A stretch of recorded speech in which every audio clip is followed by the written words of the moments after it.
Good afternoon, everyone. Now,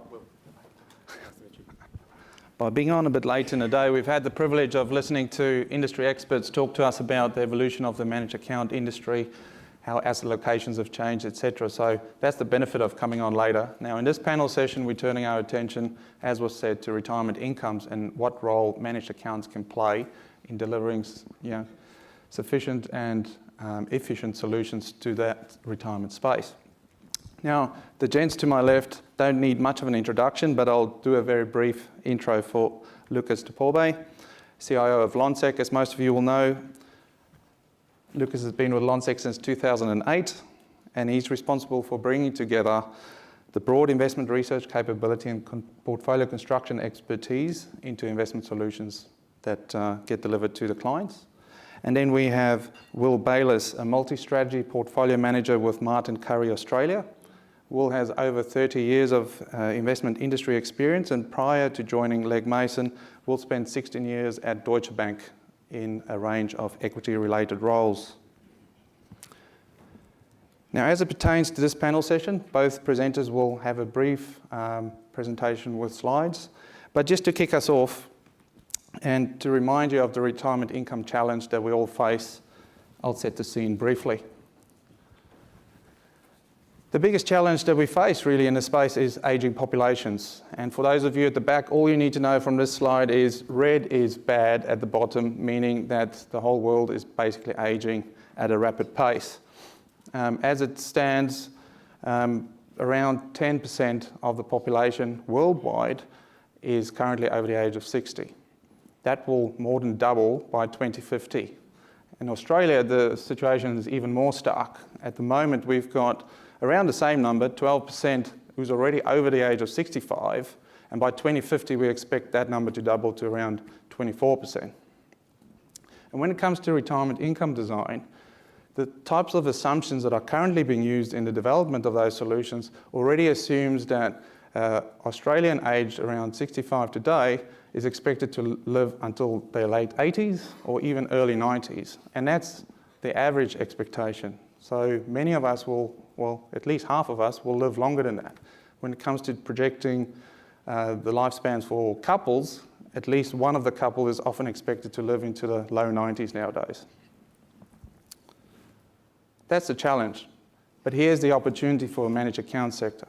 And we've heard a little bit about the 60 billion expectation today. If we look at the lines here of how super's grown, it's grown exponentially over a period of time here. And what I call here consumer super has been the biggest winner. So consumer super really being retail super as well as the SMSF sector. Currently, between the two of them, it's in excess of $1.2 billion. And even if a small component of that currently goes into managed accounts, it really does set the trajectory of what we can potentially expect in terms of the growth of the managed account sector. Now, without further ado, Lucas, over to you. Thank you. So, I think for, in terms of, let me just get through this stuff, there we go. When we think about, I'll probably think about it a little bit broader than just retirement income. It's, the way we sort of tend to think about it is how do we sort of start thinking about a portfolio in a more holistic fashion. I think there was a session earlier today about objectives-based investing. And some of our thinking about this space really generates from our broader sort of consultancy and research capabilities and engaging with advisors. And I think there's a couple of challenges in terms of, certainly a couple of considerations when starting to think about building a portfolio within a managed account, but to be honest, within any portfolio structure when targeting that retiree market. Because we've got, as we know, once we transition into that drawdown phase of investment, some of the priorities shift. Certainly there's a desire for income. We would also argue, though, you still need growth as well to grow your capital base. And there's a greater sensitivity to capital loss because you are no longer, those cash flows aren't going in anymore in terms of super contributions, and you were drawing down that capital. So it's a different environment that you're operating within. At the same time, I guess some of the risks that once you enter that drawdown phase, some new risks get introduced and others arguably exacerbated. So things like longevity risk or the risk of running out of money basically in retirement becomes an important consideration. Obviously, inflation risk becomes increasingly relevant because in retirement you will need to generate a real return or a real income, because that's what you sort of eat with. And then finally, market risk, and the sort of related to the whole sequencing risk argument, in that drawdowns, particularly in that early phase of investment, can have a material impact on the longevity of your portfolio. So it's sort of a complex picture, and it starts, we started thinking about how can you maybe approach a portfolio, not saying this is the answer, but how can you start actually building a portfolio that's, one, more aligned to those objectives that are relevant to retirees, but also far more explicit about managing some of those risks. And the way we think about it within our SMA portfolios that we construct is, effectively we run 3 different types of retirement portfolios, but effectively the components of those portfolios are divided into 3 broad categories. So rather than your traditional sort of growth defensive sort of way of looking at a portfolio, we're starting to think about what's the function that each sort of part of the portfolio plays.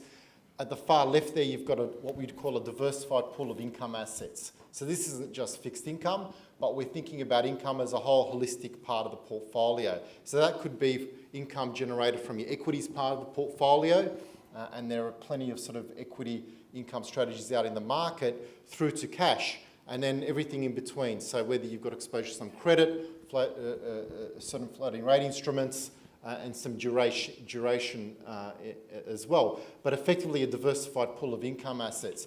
On the other side of the ledger is growth. Now growth, there is some sort of thinking that, there's some people, you de-risk in retirement, but the reality is, if you think you're going to make that money last, you need to have a component on growth. So we do allocate a reasonable portion towards equities, recognising that over the long term, you need to generate that growth to maintain that capital base.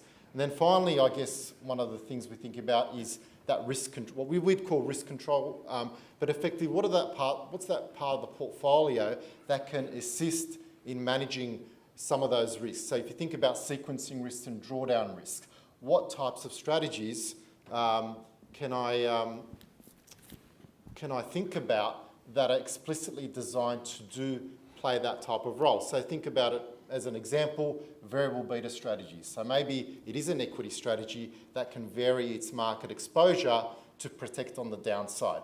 On the inflation side, it could be a particular type of asset, such as infrastructure, for example, to use one example, that embedded in the pricing in some of those assets can keep pace with inflation.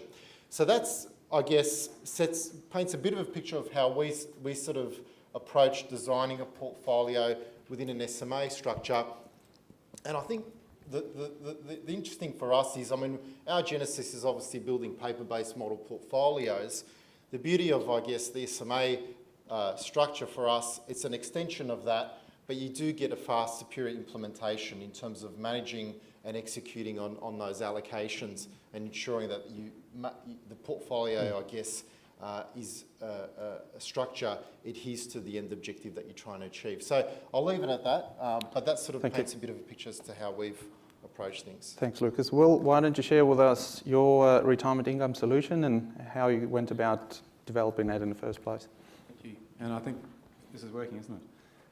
So just to follow on, hopefully, oh, I'm going backwards, am I? Okay, so just to follow on from Lucas's very good introduction to this discussion. My focus, and I work with Martin Curry, which is a wholly owned subsidiary of Legg Mason, and we manage Australian equities. Our focus ever since the GFC has been on income solutions, and largely for retirees, but also for charities and foundations. The first chart is really looking at the returns for different assets, right? When you look at total risk and total return, using a forward-looking 7-year internal rate of return. Now, the key here is that we're looking at normal prices on the left, where the curve is more compressed, and the returns on cash and bonds are still quite reasonable compared to higher risk assets like small caps or even the market or equity income. But of course, today's prices is the most relevant. And when you look at the right-hand graph, you're looking at this divergence between low-risk assets, which typically were used and are still used for retirement income solutions. The problem is the yields on these low-risk assets like cash or TDs are actually negative in real terms. And the higher risk assets like real assets or equity income, the returns have actually become quite attractive for similar levels of risk to what they had previously. And so the dilemma for when you construct an asset allocation for retiree income is your mix of your traditional low risk but now very low returning assets to your higher risk assets like equities. And so pre the GFC, you can see that this compares the yield on the Martin Currie diversified income product, equity income, real income, bonds and cash. Pre the GFC, Westpac had that infamous 2-year guaranteed 8% on a TD, and it would have been very difficult in that environment to argue that you should have significantly more equities than a TD because yields were very similar across different asset classes. Since the GFC, we've seen this, again, divergence of income and yield, right, between the different forms of assets. In fact, the gap between the equity income product we run versus, say, bonds or TDs is the widest we've ever seen it. I mean, if you wanted to backtest to the GFC, and you can see it there, it's as wide today as it was at the GFC. So equities do look attractive on a relative yield basis, as do real assets, when you compare it to bonds and cash. Another way of looking at risk is the normal way, which is you look at your return and total risk. Now, this graph says old view and our view. Old view is still actually very relevant. When you're a financial advisor, of course you're going to look at total risk and total return. But from an income point of view, and I do stress to you that the right-hand graph is about if your client said, look, I need, as part of my asset allocation, an income focus, then the income risk, right, for a TD or a bond is significantly greater because of its volatility since the GFC than actually if you bought an equity portfolio or an A-REIT portfolio. And so I do stress to you, equities will always be much higher risk in a total return sense. But from an income point of view, income has now become a lot more reliable from equities than it is actually from TDs, which have not only fallen, but they've been far more volatile than equities since the GFC. And then when you want to add some of the strategies we manage, right, you can see that the left-hand graph, sure, best rate TD or an Australian bond is still far less riskier, right, than holding a Martin Currie equity income product. But the right-hand graph shows you, again, from an income point of view, that you've got a lot less risk, income risk, by holding some of the equity design products for retirees than simply having all your assets in TDs and bonds, which you would have had certainly pre the GFC. And so this compares a typical conservative balanced fund asset allocation on the left, where you have a mix of assets, including overseas assets, right? And you're largely defensive by nature because for a retiree, the idea is that you preserve capital at all costs, right? But the problem is there is a trade-off. And if you try and preserve capital at all costs for a retiree in today's market, where you've got that massive gap between income-generating assets, both equities compared to bonds and TDs, you'll end up with actually very poor income outcomes. And the underlying investor may well have to draw down on his and her capital a lot sooner than they would like to. The right-hand pie graph, from an income point of view, is what we would argue is a reasonable strategic asset allocation, where you have about 1/3 in equities, 1/3 in fixed interest, you've got 10 to 20% in cash, and then you've got the balance of what we call real assets, which are infrastructure, utilities, and A-REITs. And we would argue that the real asset allocation, you could argue, is half defensive, half growth, given that a lot of those assets are quite bond-like. But the key here is that your equity allocation for a retiree should have a strong income focus.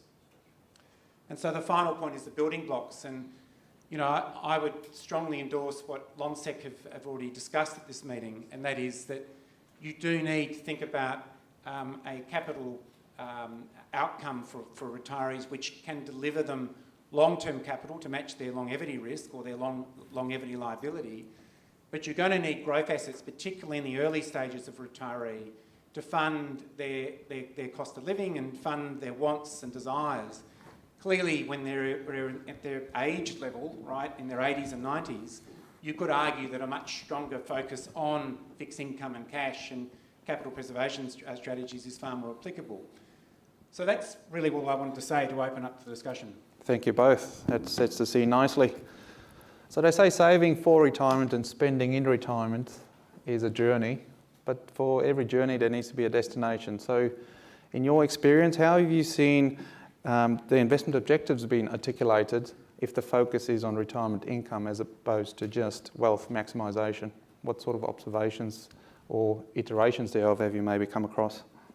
So look, in terms of specific objectives, I mean, if you look at the different products out in the market, I mean, increasingly there are products that have multiple objectives. So it's not just about, you know, X% over rolling 3 years return.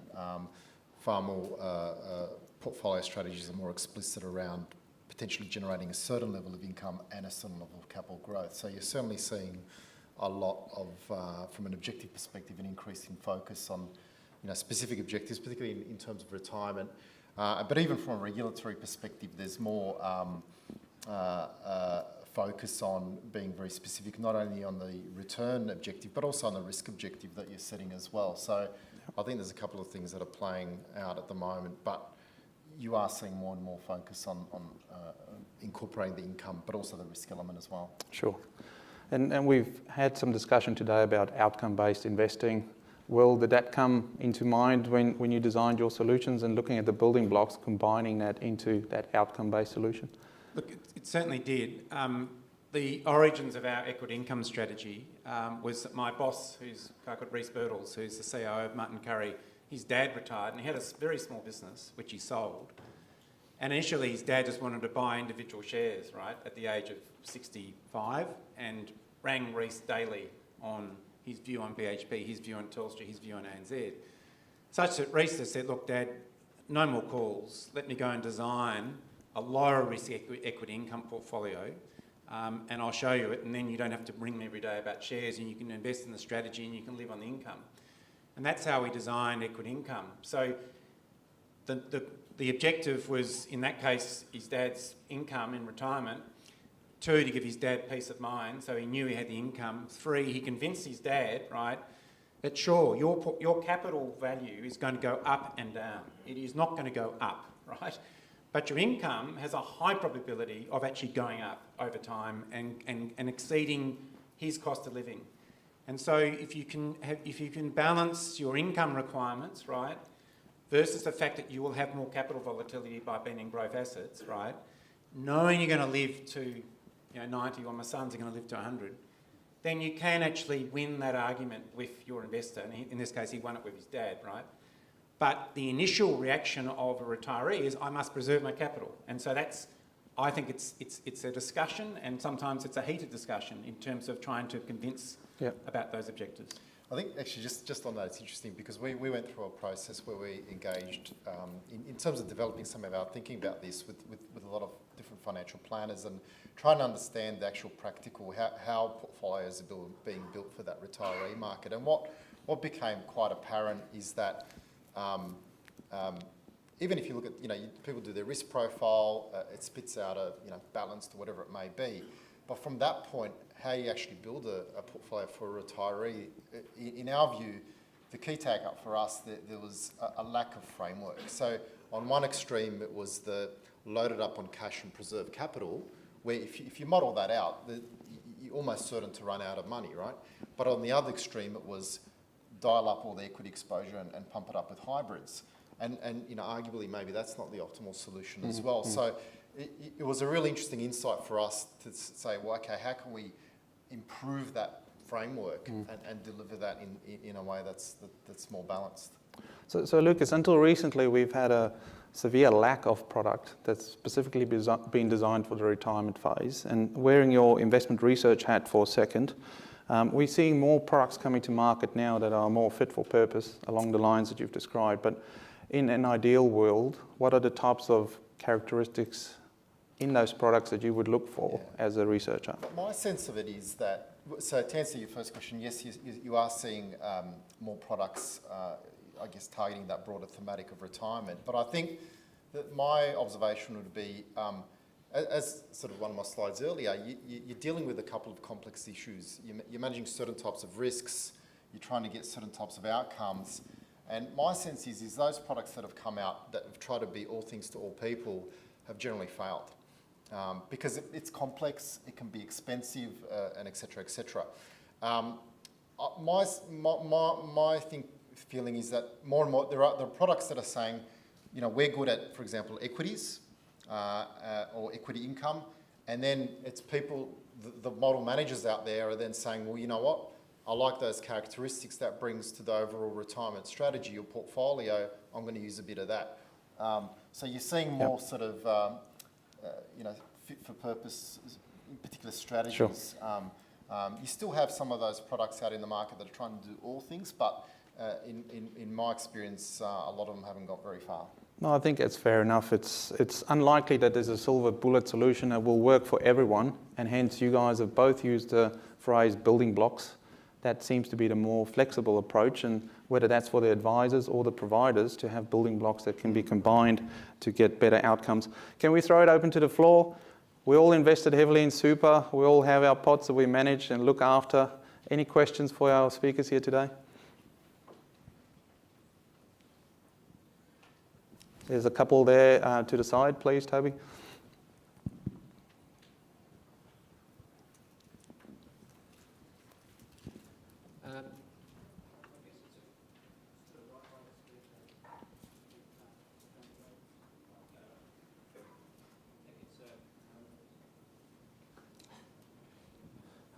Third time lucky. Here we go. You talked about the problem of inflation and having to generate a real return, the sort of outlook on those defensive assets that creates a problem today.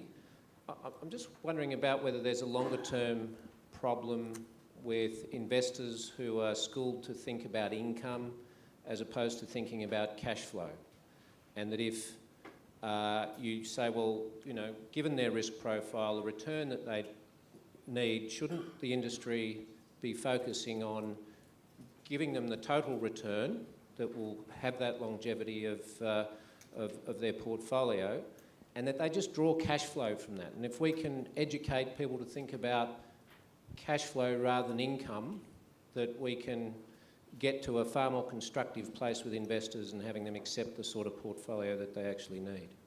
Yeah, I think that's right. I mean, I think, you saw it in recent years where you had, and it played out well for a little while, where, you know, people were skewing their whole portfolios just to high yield sectors, which generally did well for a little while. But, you know, you've seen that trade come off. So just investing purely for income per se, I would absolutely agree. It's about a total return outcome.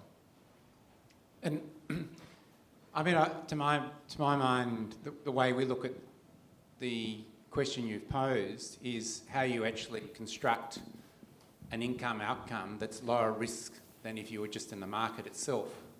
So in other words, with equity income, we can only own 5% of any one name. It's got to be 40 companies, so it's diversified.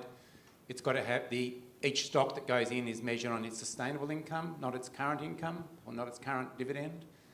And so you end up with a portfolio that's got much lower capital volatility than the broader market. Whether you want to call that income or cash flow is, in our opinion, it's quite a fair point you make.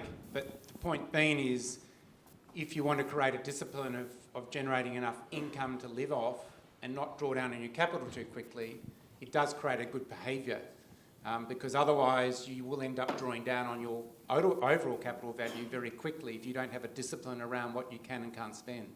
So if you want to call dividend income cash flow, I don't have any issue with that in that context. Thank you for the question. I think we bang on time. Needless to say, we feel that retirement income solutions are here to stay, and managed accounts definitely have a strong role to play in that in the future. Thank you very much, gentlemen.